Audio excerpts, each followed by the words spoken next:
डनकाशी news channel, सच है तो बोलेगा।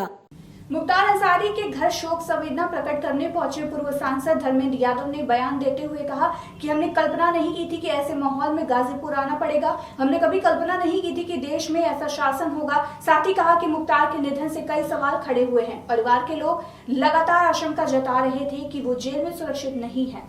बता दें, गाजीपुर के मोहम्मदाबाद स्थित मुख्तार के घर पहुंचे सपा के पूर्व सांसद धर्मेंद्र यादव ने परिजनों से मुलाकात कर शोक व्यक्त किया। इसके साथ ही वो कब्रिस्तान भी पहुंचे और मुख्तार की कब्र पर फूल चढ़ाकर श्रद्धांजलि दी।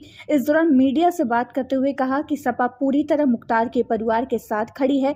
यूपी में न्यायिक अभिरक्षा में लगातार ऐसी घटनाएं हो रही हैं। लगातार न्यायिक अभिरक्षा में सुनियोजित संस्थागत हत्याएं हो रही हैं।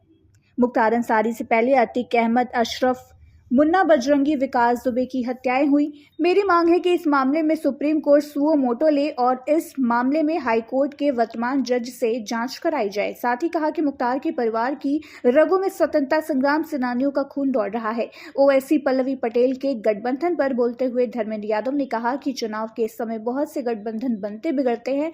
पल्लवी पटेल आज भी सपा की विधायक है। इंडिया गठबंधन पर बोलते हुए धर्मेंद्र यादव ने कहा कि यूपी में अखिलेश इंडिया गठबंधन के खेवनहार हैं। यूपी राहुल और अखिलेश का मान सम्मान बढ़ाएगा।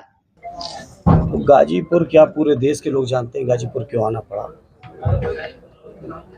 और हमने कभी कल्पना नहीं करी थी कि इस तरह के माहौल में भी गाजीपुर आना पड़ेगा। जो घटना हुई पूर्व विधायक मुख्तार अंसारी साहब के साथ, जो उनका निधन हुआ, और निधन ही नहीं, उनके स्वाभाविक निधन होता तो एक अलग बात थी। जिस तरीके के सवाल उस निधन के साथ जुड़े हैं, मैं समझता हूं देश में कभी किसी ने कल्पना नहीं की होगी।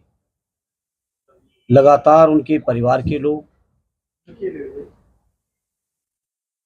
न्यायालय में अर्जी लगा रहे थे। माननीय सर्वोच्च न्यायालय तक उनकी अर्जी इस बात को लेकर गई थी कि जेल में रह के वो अपने को सुरक्षित महसूस नहीं कर रहे,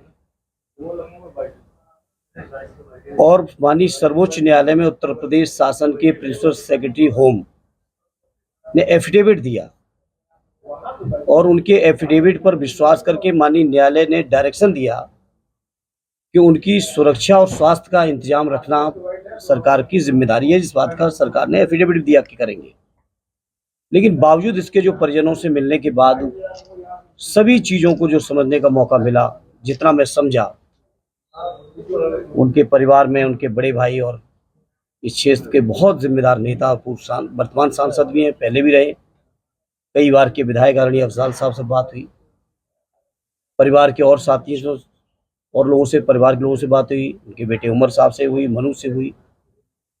सभी लोगों से मिलने के बाद जो महसूस हुआ, मैंने इस तरह की शासन देश में कभी होगा इस बात की कल्पना नहीं की थी कि न्यायिक अभिरक्षा में रहते हुए, जेल में रहते हुए, प्रशासन द्वारा या प्रिंसिपल सेक्रेटरी होम द्वारा माननीय सर्वोच्च न्यायालय में एफिडेविट देने के बावजूद इस तरह से उनकी डेथ हुई है, इस बात की कल्पना कोई नहीं कर सकता।